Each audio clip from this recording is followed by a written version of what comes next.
The 1960s weren't just about flashy muscle cars and elegant cruisers. This was also the era when automakers dared to think small.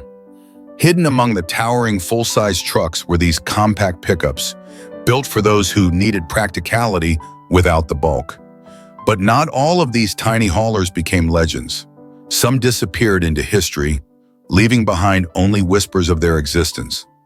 Today, we're uncovering the 10 smallest pickups of the 1960s that you've probably never heard of.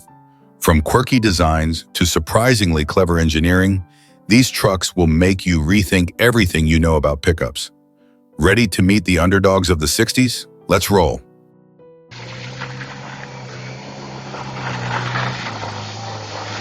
The 1963 Subaru 360 pickup stands as an enduring testament to the ingenuity and resourcefulness of Japanese automakers during the post-World War II era. A vehicle born out of necessity and practicality, it exemplifies the creative solutions that characterized Japan's automotive industry in the mid-20th century. At just 120 inches in length, this diminutive truck was derived from the iconic Subaru 360, a car affectionately nicknamed the Ladybug in its homeland. The pickup variant was a bold step into the world of light-duty utility vehicles, blending the efficiency of the K-car platform with the functionality of a small truck. The K-car segment, uniquely Japanese, emerged as a response to the country's post-war economic challenges and urbanization. These vehicles were designed to be small, affordable, and fuel-efficient, meeting the needs of a population adapting to modern life while constrained by narrow streets and limited resources. The Subaru 360 pickup adhered to the strict regulations of the K-car class, featuring a two-cylinder, air-cooled engine with just 25 horsepower. While modest by any measure, this engine provided sufficient power to propel the lightweight vehicle, making it an ideal solution for short-distance hauling in cities and rural areas alike. The pickup's design was both charming and utilitarian. Retaining the rounded, approachable aesthetics of the Subaru 360 sedan, the truck featured a cheerful front fascia with simple circular headlights and a modest grille. Its compact dimensions made it exceptionally maneuverable, allowing it to navigate the tight urban environments that were becoming increasingly common in Japan. The cabin was Spartan but functional, with a basic dashboard and controls that prioritized ease of use over luxury. Comfort was secondary to practicality in a vehicle designed to be a working tool for small businesses, tradespeople, and farmers. The cargo bed, though small compared to conventional pickups, was cleverly designed to maximize utility within the vehicle's limited footprint. It could accommodate light loads such as produce, tools, or small goods, making it a popular choice for urban delivery drivers and rural laborers.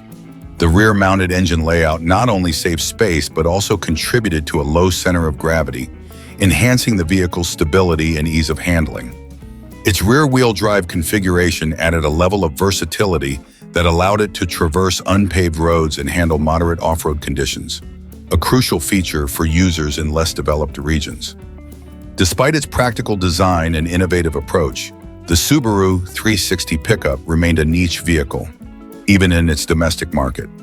Subaru, at the time a fledgling automaker under the Fuji Heavy Industries umbrella, lacked the marketing muscle and production capacity of its larger competitors. The K-car market was also highly competitive, with numerous manufacturers vying for dominance. Outside Japan, the 360 pickup faced an even steeper uphill battle. In the United States, for instance, the concept of a micro pickup was virtually unheard of, and consumers were accustomed to much larger, more powerful trucks. Only a handful of units were ever exported, making the 360 pickup an exceedingly rare sight outside its home country.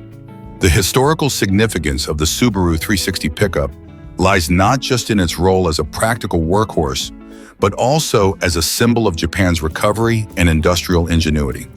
In the years following World War II, Japanese automakers were tasked with creating vehicles that could mobilize a nation constrained by limited resources and infrastructure. The 360 pickup, like its sedan counterpart, was a vehicle of the people, affordable, efficient, and tailored to the unique needs of its time. It demonstrated Subaru's ability to innovate within the confines of stringent regulations and tight economic conditions, setting the stage for the company's later successes. For modern collectors and enthusiasts, the 1963 Subaru 360 pickup is more than just a vintage vehicle. It's a piece of living history. Its rarity and historical value make it a sought-after addition to any collection, particularly among those who appreciate the ingenuity of small cars and their role in shaping automotive history. Restoring and maintaining one of these vehicles can be a labor of love, as parts are scarce and original examples are few and far between. However, the reward lies in preserving a unique chapter of automotive heritage, one that speaks to the resilience and creativity of a bygone era. To encounter a Subaru 360 pickup today is to step back into a time when simplicity and practicality were the guiding principles of automotive design. It's a reminder of how far the industry has come and a celebration of the clever, compact solutions that helped mobilize a nation. Though it may lack the power, seat, and luxury of modern trucks, the 360 pickup remains an icon of innovation and adaptability. The 1965 Chevrolet Corvair Ramside pickup is a truly distinctive chapter in the history of American automotive design. At around 186 inches in length, this compact pickup was part of Chevrolet's innovative Corvair lineup, which broke away from traditional norms with its air-cooled, rear-engine platform. Introduced as part of the Corvair 95 line of commercial vehicles, the Ramside stood out not just for its compact size, but for its practicality and unusual engineering solutions, which made it a standout in an era dominated by front-engine, body-on-frame trucks. The most striking feature of the Corvair Ramside was, of course, its side-loading ramp. Integrated into the passenger side of the cargo bed, this ramp allowed for easy loading and unloading of heavy or cumbersome items, such as appliances, small machinery, or even motorcycles. This design was especially appealing to small business owners and tradespeople, as it eliminated the need to lift heavy loads over the side walls or tailgate. The innovation also made the truck ideal for urban environments, where tight spaces and limited access could pose challenges for conventional pickups. Built on the same platform as the Corvair passenger car, the Ramside shared the series' hallmark features: a flat, air-cooled, rear-mounted engine and independent suspension. The engine, a horizontally opposed six-cylinder, was designed to maximize space efficiency and provide a low center of gravity, improving handling and stability.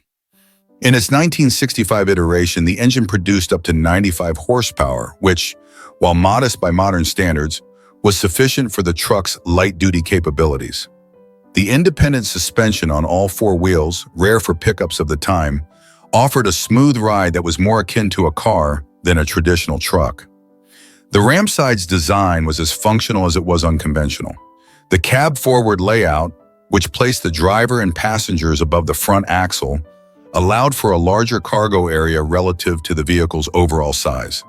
The cargo bed, despite the compact footprint of the truck, was surprisingly spacious and versatile, measuring over 7 feet in length. The flat floor and the innovative ramp made the truck well-suited for a variety of hauling tasks, particularly for businesses that needed a practical and maneuverable vehicle for urban deliveries. However, the Corvair Ramside was not without its challenges. The rear-engine layout, while innovative, led to weight distribution issues that could affect handling under heavy loads. Additionally, the Corvair series as a whole had come under scrutiny by the mid-1960s, largely due to Ralph Nader's book, Unsafe at Any Speed, which criticized the handling characteristics of early Corvair models. While the Ramside was not directly implicated in these critiques, the controversy cast a shadow over the entire Corvair lineup, dampening sales and limiting its appeal. The Ramside's unusual design and niche market focus also contributed to its limited success. Traditional pickup buyers, accustomed to rugged, body-on-frame trucks, were often skeptical of the Corvair's unconventional features. The Ramside was marketed more as a utility vehicle for small businesses and urban use, which restricted its audience in a market dominated by larger, more powerful pickups designed for agricultural and industrial applications. By 1965, Chevrolet decided to discontinue the Corvair 95 series, including the Ramside, as sales failed to justify continued production. The rise of more conventional compact pickups from competitors like Ford and Dodge further marginalized the Corvair's unique approach. Today, the Ramside remains a rare and intriguing relic of mid-century automotive experimentation. For collectors and enthusiasts, the Corvair Ramside represents a fascinating blend of innovation, practicality, and mid-century optimism. Its rarity and unique features have made it a sought-after classic, particularly among those who appreciate unconventional design and engineering. Restoring a Ramside can be a rewarding challenge, as its distinctive components, such as the side ramp and rear engine configuration, demand specialized knowledge and parts. However, the payoff is the opportunity to own and drive a truly one-of-a-kind vehicle, a piece of history that showcases Chevrolet's willingness to take risks and explore new ideas. Encountering a Corvair Ramside today is a reminder of a time when automakers were willing to think outside the box, prioritizing innovative solutions to practical problems. While it may not have been a commercial success, the Ramside stands as a testament to the creativity and ingenuity of its designers. A small truck with big ambitions and a legacy that endures among those who celebrate the bold and the unconventional. The 1961 Ford Econoline pickup stands as one of the most unique and innovative vehicles to emerge during a transformative era in American automotive history. Compact in size but brimming with character, this forward-control pickup captured attention not only for its unconventional design but also for its functional practicality. Measuring roughly 175 inches in length, it was a far cry from the imposing full-size trucks of its day, positioning itself as an ideal choice for urban use, small businesses, and light-duty hauling tasks. The Econoline pickup was built on the same unibody chassis as the Ford Falcon, Ford's answer to the growing demand for compact, fuel-efficient vehicles. Introduced as part of the Econoline lineup, which included vans and utility vehicles, the pickup variant retained the Falcon's lightweight structure and car-like driving dynamics. This shared platform allowed the Econoline pickup to offer impressive maneuverability, fuel efficiency, and a modest price point, making it particularly attractive to budget-conscious buyers during the early 1960s. One of the most defining aspects of the Econoline pickup was its cab-over-engine (COE) layout, also known as forward control. Unlike traditional pickups, where the engine sits ahead of the driver, the Econoline placed the driver and passengers directly above the front axle, with the engine housed between and slightly beneath the seats. This configuration maximized interior space and enabled a surprisingly spacious cargo bed, despite the truck's small overall size. At over 7 feet long, the bed could accommodate a wide range of goods and materials, making it especially popular among tradespeople, delivery services, and small-scale entrepreneurs. The forward control design lent the Econoline pickup a distinctive aesthetic, with its flat, vertical front end, wide grille, and prominent windshield providing an almost whimsical appearance. This design had practical benefits as well. The expansive windshield offered excellent forward visibility, and the compact overall dimensions made the truck exceptionally maneuverable in tight urban settings. Parking and navigating through congested city streets were much easier in the Econoline than in traditional full-size trucks, giving it a significant edge for urban-focused buyers. Under the Econoline pickup featured a range of engines derived from the Falcon. The base power plant was a 144 cubic inch inline-six engine producing a modest 85 horsepower. While this engine was adequate for light-duty tasks, Ford later introduced a larger 170 cubic inch inline-six to provide more power, bumping output to around 101 horsepower. These engines were paired with a 3-speed manual transmission as standard, with optional upgrades available. Though not built for speed or heavy hauling, the Econoline excelled in fuel economy and reliability, traits that endeared it to a loyal customer base. Despite its many advantages, the cab-over-engine layout presented some challenges. The placement of the driver directly above the front axle contributed to a rougher ride compared to more conventional layouts, as there was less insulation from road vibrations and shocks. Additionally, the forward control design raised safety concerns. In the event of a collision, the driver and passengers were more exposed due to the lack of a front crumple zone, a feature that would become a priority in vehicle design in later decades. The Econoline pickup was marketed as a versatile utility vehicle, suitable for a variety of uses. Its low cargo floor made loading and unloading goods easy, while its payload capacity of up to 1,500 pounds allowed it to handle substantial loads for its size. Tradespeople, small business owners, and urban delivery drivers appreciated its practicality and affordability. Ford even promoted its potential as a family vehicle for those who needed a multi-purpose truck but didn't want the bulk or expense of a full-size model. However, the Econoline pickup faced significant competition in the pickup truck market. Ford's own F-Series trucks, along with offerings from Chevrolet, Dodge, and International Harvester, were more powerful and versatile, dominating sales in the segment. The Econoline's niche appeal ultimately limited its market share. By the late 1960s, forward-control pickups like the Econoline began to lose favor in the U.S. as consumer preferences shifted toward more traditional truck designs with improved comfort, safety, and performance. Production of the Econoline pickup ceased in 1967, but its legacy lives on as a symbol of mid-century innovation and practicality.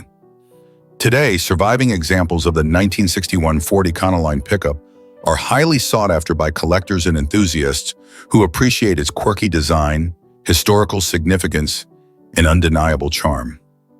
Restored models often become the centerpiece of car shows and classic vehicle gatherings. The 1962 Datsun 320 pickup marked an important milestone in automotive history as one of the earliest Japanese pickups to make its way to American shores. Compact, economical, and distinctly practical, the Datsun 320 showcased the innovative engineering and design ethos that would later define the global success of Japanese automakers. Measuring approximately 155 inches in length, this diminutive truck was designed to be light on its feet and easy to maneuver, especially in urban environments. Emerging at a time when American pickups were defined by their size and power, the Datsun 320 offered a refreshing alternative. It was powered by a 1.2-liter four-cylinder engine that produced about 60 horsepower. Modest by American standards, but more than sufficient for the lightweight 320. The engine, derived from Datsun's passenger car lineup, was paired with a 4-speed manual transmission. This combination delivered the respectable performance for light hauling while offering excellent fuel efficiency, an increasingly desirable trait in the early 1960s. The design of the Datsun 320 was understated but purposeful. Its compact cab featured clean, angular lines with a prominent front grille flanked by round headlights, giving it a friendly, approachable appearance. The interior was simple and utilitarian, with a focus on functionality rather than luxury.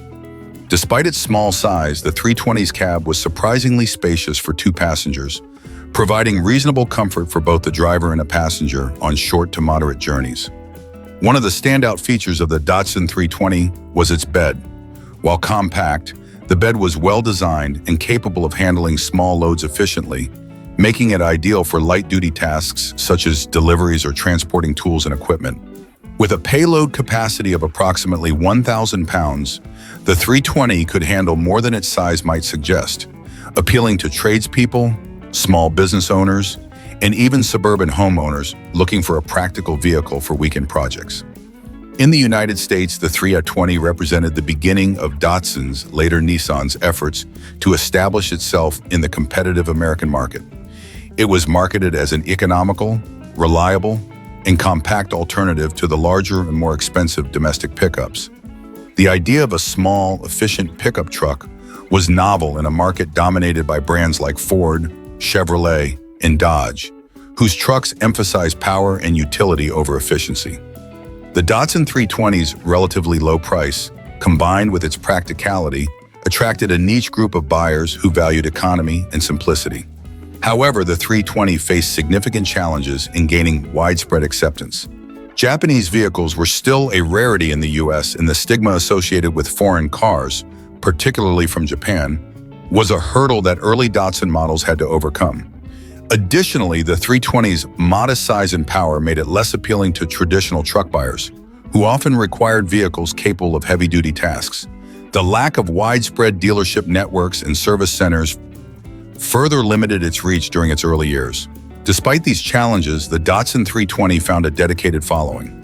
Its reliability and affordability won over buyers who didn't need the brute strength of larger American pickups. Owners appreciated the 320's ease of maintenance and its ability to perform everyday tasks without breaking the bank. Over time, these early adopters helped lay the groundwork for the broader acceptance of Japanese vehicles in the U.S. The 1962 Datsun 320 is now considered a collectible piece of automotive history. Its rarity, especially in good condition, makes it a sought-after vehicle among enthusiasts of classic Japanese cars and trucks. Restored examples often highlight the simplicity and charm of the original design, with many owners showcasing them at car shows and events dedicated to vintage Japanese vehicles. The legacy of the Datsun 320 extends beyond its individual achievements. It played a key role in introducing the concept of compact, economical pickups to the American market, paving the way for later models like the Datsun 520 and 620, which would achieve even greater success.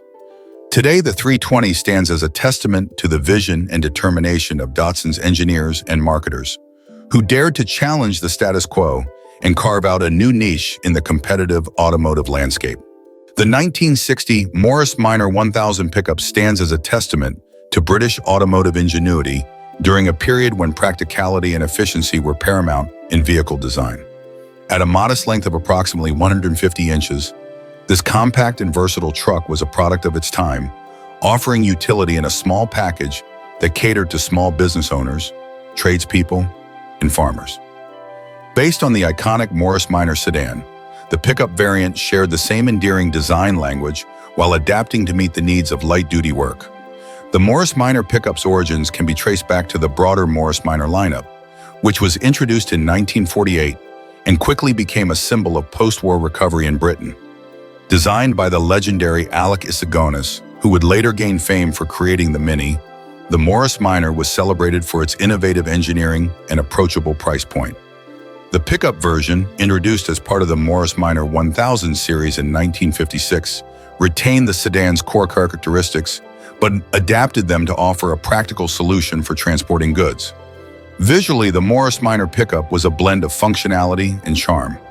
The front end, identical to that of the Morris Minor sedan, featured rounded fenders, a curved bonnet, and a simple grille that exuded a friendly and approachable character.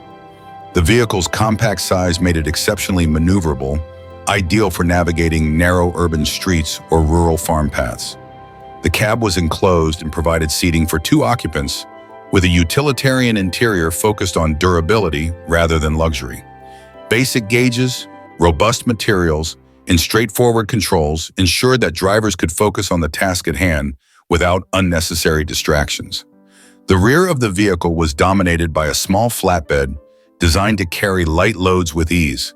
While the bed's dimensions and payload capacity of approximately 500 pounds may seem modest by modern standards, they were more than adequate for the pickup's intended audience. It was commonly used for transporting goods like produce, tools, parcels, or small equipment. The bed's construction featured durable metal sides and a simple tailgate mechanism, allowing for easy loading and unloading. For many small businesses and tradespeople, the Morris Minor pickup became an indispensable tool. Under the bonnet, the Morris Minor 1000 pickup was powered by a 948cc inline-4 engine, producing approximately 37 horsepower. While this may sound underwhelming by today's standards, it was sufficient for a vehicle of this size and weight. The engine was mated to a 4-speed manual transmission that provided smooth operation and made the most of the modest power output. Fuel efficiency was one of the vehicle's standout features, a critical factor for its working-class clientele who valued economy above all else. The pickup's lightweight construction and simple mechanics also contributed to its nimble handling and ease of maintenance. One of the unique aspects of the Morris Minor pickup was its versatility. It was as comfortable delivering goods in the bustling streets of London as it was navigating rural lanes to service agricultural needs. Its compact size allowed it to go where larger vehicles could not, making it particularly valuable in environments with restricted access. The pickup also benefited from the Morris Minor platform's well-known reliability. Simple, robust engineering meant that the vehicle could withstand the rigors of daily use with minimal maintenance, and replacement parts were readily available in regions where the Morris Minor was popular. Despite its practicality and charm, the Morris Minor pickup faced challenges in certain markets. In the United States, for example, the vehicle was a rarity.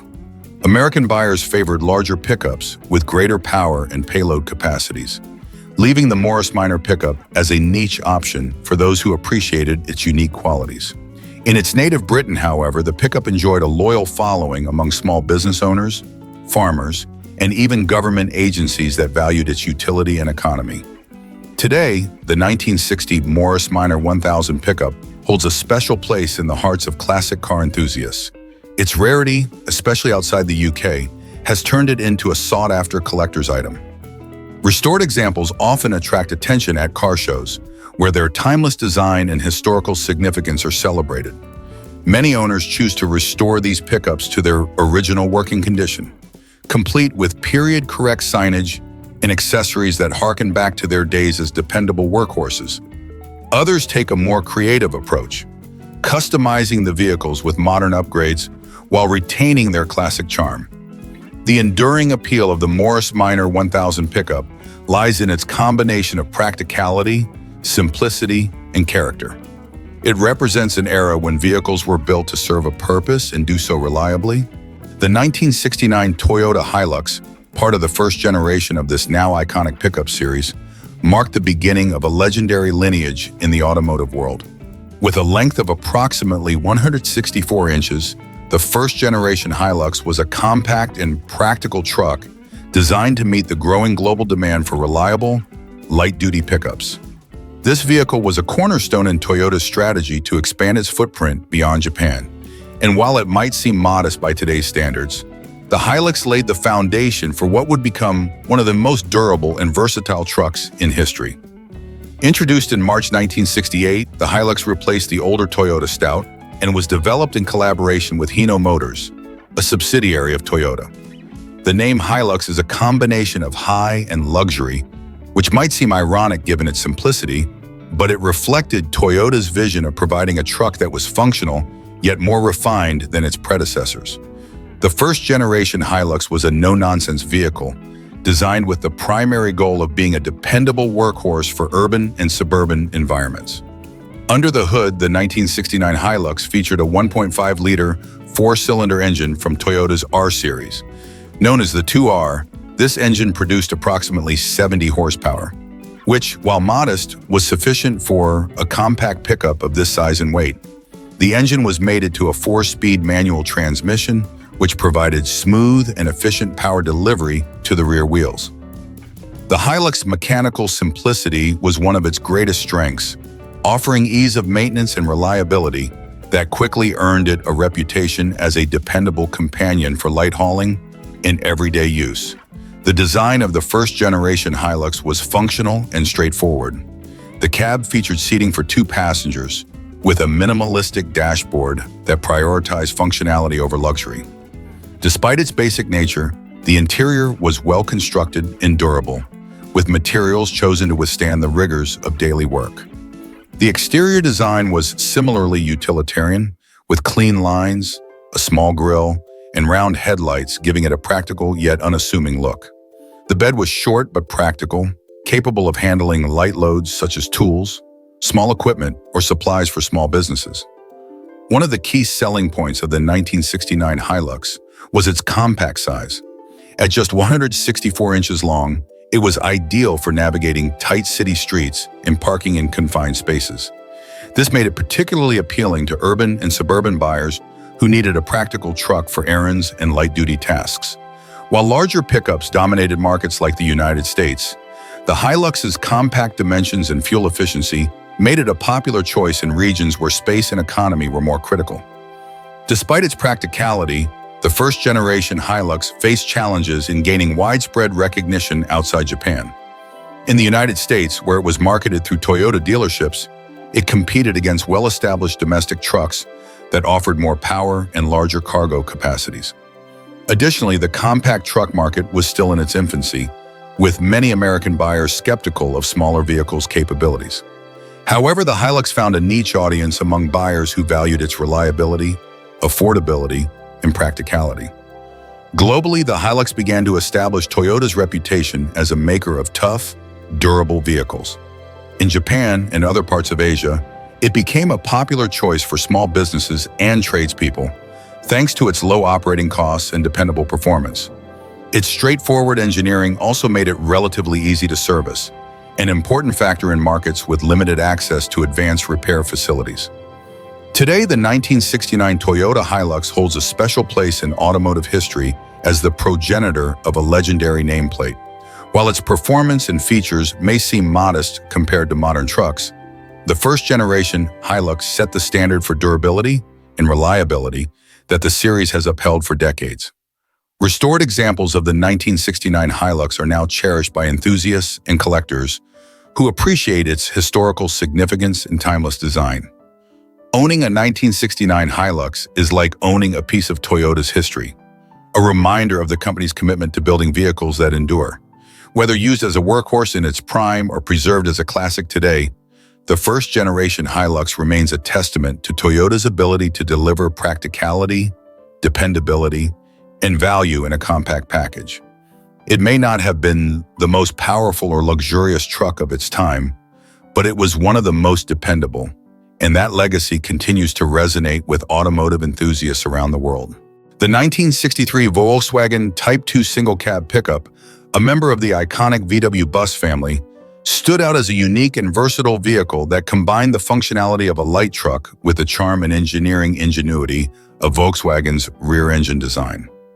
With a length of approximately 172 inches, this compact pickup was purpose-built for small-scale hauling, embodying practicality and efficiency in an era when utility vehicles were often far larger and less maneuverable.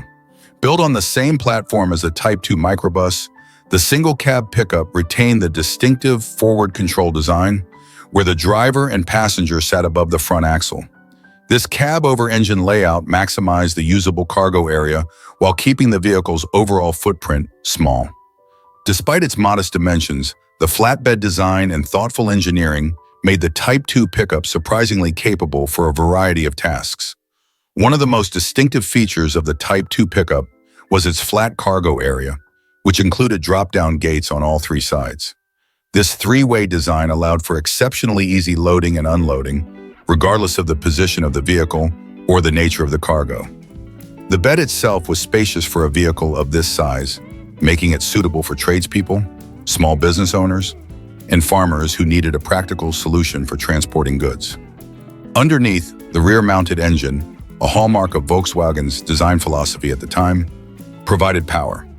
By 1963, the Type 2 pickup was equipped with a 1.5-liter flat-4 air-cooled engine, producing around 42 horsepower. While not particularly powerful, the engine was efficient and well-suited for the vehicle's intended purpose. The rear-wheel drive layout, combined with a robust suspension system, gave the Type 2 pickup reliable handling and stability, even when carrying moderate loads. The rear engine also improved traction, a valuable feature for navigating unpaved roads or slippery conditions. The cabin of the 1963 Volkswagen Type 2 single cab was as simple and utilitarian as the rest of the vehicle. The dashboard featured only the essentials, such as a speedometer, fuel gauge, and basic switches. The seats were designed for durability rather than comfort, and storage space within the cab was minimal. However, this simplicity was part of the vehicle's charm and appeal, especially for those who prioritize function over luxury. What set the Type 2 pickup apart from other compact trucks of its time was its combination of practicality, economy, and the unmistakable personality that Volkswagen vehicles were known for. The air-cooled engine was not only reliable but also easy to repair and maintain, a critical advantage for buyers in rural areas or countries with limited infrastructure. The design's minimalism and durability made it a popular choice in Europe, South America, and other regions where robust utility vehicles were in high demand. In the United States, the Type 2 single-cab pickup faced more challenges.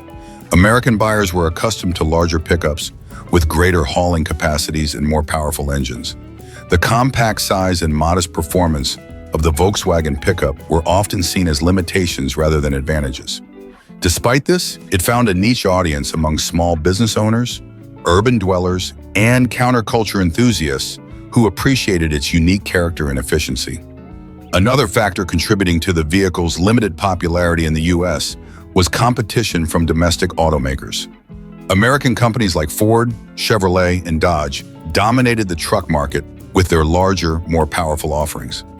The Type 2 pickup's European origins and relatively high price point further restricted its appeal in a market that favored affordability and size. Today, the 1963 Volkswagen Type 2 single-cab pickup is regarded as a classic and an important part of automotive history. Its distinctive design and engineering innovation make it a sought-after vehicle among collectors and enthusiasts. Restored examples are often seen at car shows and enthusiast gatherings, where they are celebrated for their charm, versatility, and unique place in the evolution of utility vehicles.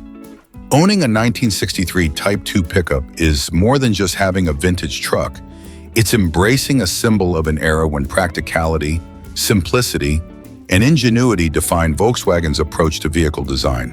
Whether parked at a farm, loaded with supplies, or cruising to a car meet, this compact pickup continues to capture the imagination and affection of those who encounter it. For those lucky enough to own one, the Type 2 pickup is a reminder of a time when even the hardest working vehicles could have a personality all their own.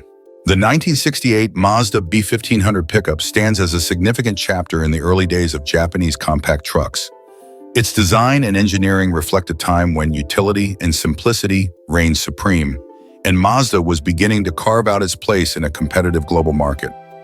With a length of approximately 162 inches, the B500 was a small yet capable vehicle, purpose-built to handle the demands of light-duty hauling while maintaining an affordable price point. Its unassuming appearance belies its importance in the evolution of compact trucks, not just for Mazda, but for the industry as a whole. Mazda introduced the B500 to address the growing demand for versatile, efficient vehicles that could maneuver through narrow city streets while remaining cost-effective for small business owners and tradespeople. At its heart was a 1.5-liter inline-4 engine that produced around 70 horsepower. While modest by modern standards, this engine was reliable, economical, and easy to maintain, qualities that appealed to its target audience. The engine paired with a simple yet robust drivetrain that prioritized longevity and practicality over performance, ensuring that the truck could serve its owner faithfully for years with minimal upkeep. The exterior design of the B500 reflected its utilitarian nature. It featured clean, simple lines, a compact cab with seating for two, and a functional cargo bed. The truck's small size and lightweight construction made it easy to handle, even in congested urban environments. This maneuverability set it apart from larger trucks, which often struggled in tight spaces.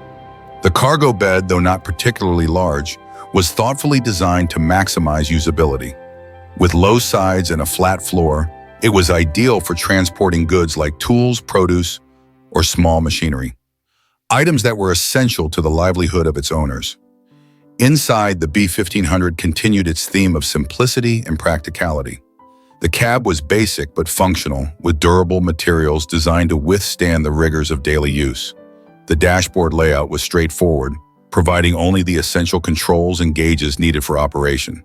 While creature comforts were minimal, this no-frills approach was consistent with the truck's focus on affordability and reliability. It was a tool, first and foremost, and it fulfilled that role admirably. In its home market of Japan, the B500 found a receptive audience. Its small size and efficient engine made it well-suited to the country's narrow streets and high fuel prices. It became a popular choice among farmers, small business owners, and tradespeople who needed a dependable vehicle for daily tasks. However, its impact outside Japan was less immediate. During the late 1960s, Japanese automakers were still building their reputations in international markets, particularly in the United States, where domestic manufacturers dominated the truck segment. American buyers were accustomed to larger, more powerful pickups, and the compact size of the B500 was often seen as a limitation rather than an advantage. Despite its limited success abroad, the 1968 B500 laid the groundwork for Mazda's future in the pickup truck market. It introduced many buyers to the concept of a smaller, more economical truck, a concept that would gain traction in later decades as fuel prices rose and consumer preferences shifted. The B500 was a precursor to the Mazda B series pickups, which would go on to achieve global recognition and established Mazda as a serious contender in the truck market. Today, the 1968 Mazda B500 pickup is a rare and sought-after vehicle among enthusiasts and collectors, particularly those with an interest in vintage Japanese automobiles. Its simple design, combined with its historical significance, makes it a unique and valuable addition to any collection. Restored examples are celebrated at classic car shows and serve as a reminder of Mazda's early efforts to bring practical, reliable trucks to the global stage. For those who appreciate the ingenuity and practicality of Japanese engineering, the B500 is more than just a truck. It's a symbol of a time when the automotive industry was beginning to embrace new ideas about what a utility vehicle could be. Its compact size, efficient engine, and functional design made it a pioneer in the world of small pickups, and its legacy continues to inspire admiration among those who value vehicles that were built to serve a purpose and stand the test of time. The 1968 Mazda B500 pickup stands as a significant chapter in the early days of Japanese compact trucks. Its design and engineering reflect a time when utility and simplicity reigned supreme, and Mazda was beginning to carve out its place in a competitive global market. With a length of approximately 162 inches, the B500 was a small yet capable vehicle, purpose-built to handle the demands of light-duty hauling while maintaining an affordable price point. The 1964 Austin Mini pickup is a vehicle that combines efficiency, practicality, and charm in a way that's uniquely endearing. As part of the iconic Mini family, the pickup version brought something new to the table: a compact, utilitarian design that was ideal for small business owners, tradespeople, and those in need of a reliable urban workhorse. At just 129 inches in length, this compact pickup was one of the smallest to ever roll off an assembly line, yet it managed to pack a punch when it came to versatility and functionality. Its small size may have made it seem like just another car-based utility vehicle, but the Austin Mini pickup was much more than that. Built on the same chassis as the minivan, the pickup variant retained the same basic mechanical layout, but with an added cargo bed at the back. Despite its humble dimensions, the vehicle's efficient use of space made it an ideal solution for urban deliveries, small-scale hauling, and even a little bit of light-duty construction work. The front-wheel drive setup was a notable feature that set the Mini pickup apart from other compact trucks of its time. This layout, pioneered by the original Mini, allowed for a far more efficient use of interior space, leaving room for a surprisingly large cargo area without the vehicle growing too large. Powering the Austin Mini pickup was a small 848cc inline-4 engine, which produced around 34 horsepower, modest by today's standards, but perfectly suited to the vehicle's lightweight build. The engine wasn't built for speed. Instead, it offered a smooth, steady ride that was ideal for navigating the tight, winding streets of European cities. The pickup's 4-speed manual transmission ensured that it could handle a variety of driving situations, from quick trips to the local market to longer, more involved journeys through the countryside. While it wasn't going to win any races, the Mini pickup was designed to do what it did best: efficiently carry small loads and maneuver in areas where larger trucks simply couldn't go. The real beauty of the Mini pickup lay in its cargo area. While the bed was far smaller than what you'd find in larger commercial vehicles, it was incredibly practical for the intended purpose of the vehicle. The flatbed had a load capacity of around 500 kilograms, 1,100 pounds, which made it capable of handling light to medium-sized cargo with ease. Its simple design featured low, easily accessible sides, making loading and unloading a breeze. For added convenience, the tailgate could be dropped, further enhancing the practicality of the vehicle. Whether it was carrying tools for a tradesman, fresh produce for a small shop, or parcels for a delivery service, the Mini pickup had the ability to adapt to a wide variety of uses. On the inside, the design was, as expected, extremely minimalist. The dashboard, stripped of any unnecessary adornments, focused on delivering essential information to the driver. While there weren't any luxury features or complex controls, the simplicity of the layout made the Mini pickup incredibly easy to operate.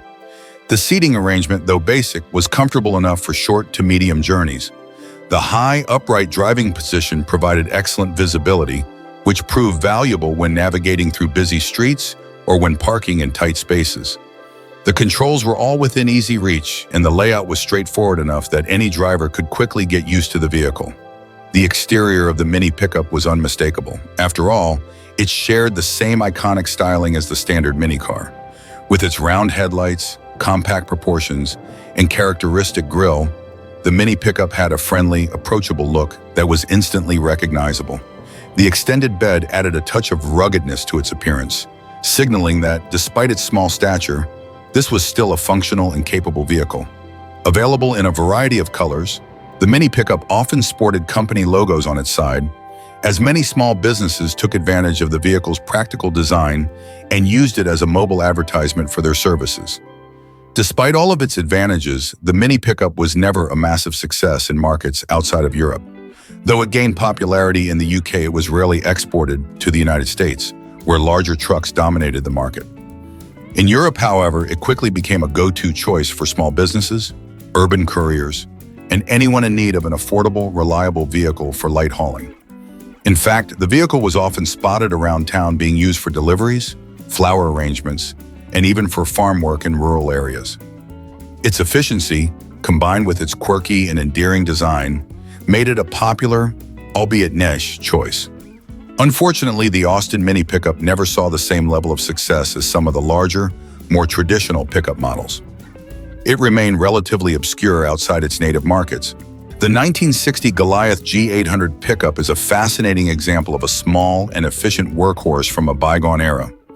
Manufactured by the German company Goliath, a brand that never achieved the widespread recognition of larger automotive manufacturers, the G800 epitomizes the practical approach to urban utility vehicles. Designed with compactness and fuel efficiency in mind, this pickup was a response to the growing need for small, agile vehicles that could navigate the narrow streets and dense traffic of European cities. Measuring just around 138 inches in length, the Goliath G800 pickup was one of the smallest trucks on the market at the time, perfectly suited for those needing to transport light loads within urban environments. Its small dimensions made it an ideal vehicle for tradespeople, small business owners, and delivery services that required a versatile vehicle with enough capacity for day-to-day tasks, yet nimble enough to move easily through crowded streets. Powering this tiny truck was an 800cc engine, a modest but functional engine size designed with efficiency in mind. While the power output was low, it was more than adequate for the vehicle's intended use. The engine delivered enough performance to handle the demands of city driving, where speed wasn't a priority, but maneuverability and fuel economy were crucial. The G800's lightweight construction and compact engine made it an economical choice, offering better fuel efficiency than larger trucks of the time. In an era when fuel costs were significant for businesses, this made the G800 an attractive option for cost-conscious owners. What made the Goliath G800 pickup particularly unique was its simplicity. The design was straightforward, without the frills or advanced technologies seen in later trucks. It had a flatbed with minimal loading features, but it was enough to carry small goods, tools, or supplies. The compact nature of the pickup also meant that it was highly maneuverable, making parking and tight turns effortless, something larger trucks could not easily manage. The vehicle's small size did come with limitations in terms of load capacity, as it wasn't designed for heavy-duty hauling or long-distance transportation. But for light-duty urban tasks, the Goliath G800 was an effective and reliable choice.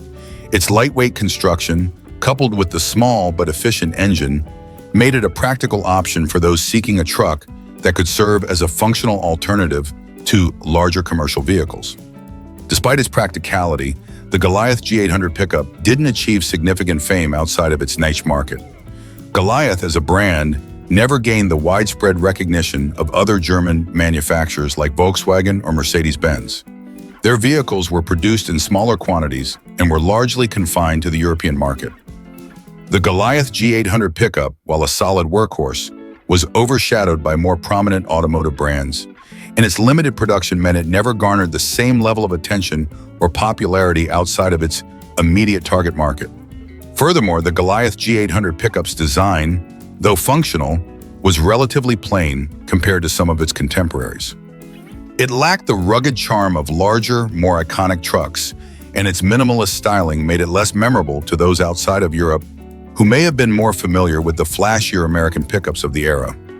Despite these challenges, the Goliath G800 pickup has found a place in the hearts of collectors and enthusiasts today. Its small size, efficiency, and the unique character of its design make it a fascinating piece of automotive history. Restored examples of the G800 are rare and sought after by collectors, especially those with an interest in European microcars and compact trucks. For anyone interested in the history of small utility vehicles, the Goliath G800 pickup stands as a reminder of how practicality and efficiency can sometimes make a vehicle stand out, even if it was never intended for the mainstream.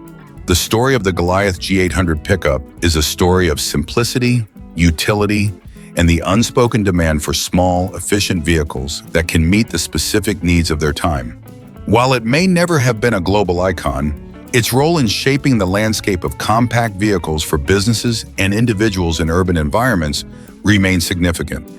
The Goliath G800 pickup may not have been the most glamorous vehicle, but it was a hard-working truck that delivered on its promise of efficiency and practicality, proving that sometimes the smallest vehicles can leave the biggest impact.